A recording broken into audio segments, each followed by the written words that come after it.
രാജേഷേ അടുക്കള ഒത്തിരി പണിയുണ്ട്. കേറി വന്ന് സംസാരിക്കാൻ അടുക്കള ഒത്തിരി പണിയുണ്ടാ. കേറുവാടാ. ഞാൻ എത്ര പേരോട് പറഞ്ഞറിയാം നമ്മുടെ കാര്യം. നല്ല കൺസെൻറ്റാ.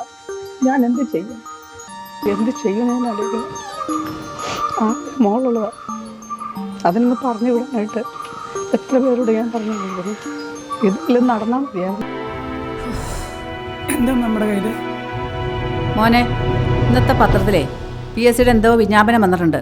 അപ്പുറത്തെ വീട്ടിലെ രാമേന്ദ്ര സാർ പറഞ്ഞു, ഒന്ന് നോക്കിയടാ മോനെ. എന്തായാലും മോനെ അമ്മയോട് പറഞ്ഞുകൂടെ? മറ്റുള്ളവർ എന്തു പറഞ്ഞു എന്നാ നീ പറയുന്നേ? അമ്മ ചെയ്യുന്ന പണിക്ക് മാന്യതയുണ്ട്.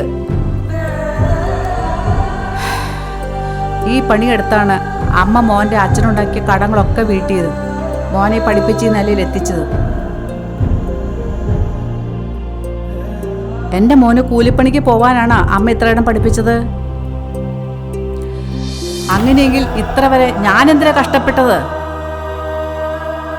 ഇത്രയും കഷ്ടപ്പെട്ടത് വെറുതെ ആവില്ലേ? അമ്മയുടെ ഈ ജന്മവും പാഴാവില്ല മോനെ. അതുകൊണ്ട് മോൻ മറ്റുള്ളവർ പറയണ കേക്കണ്ട.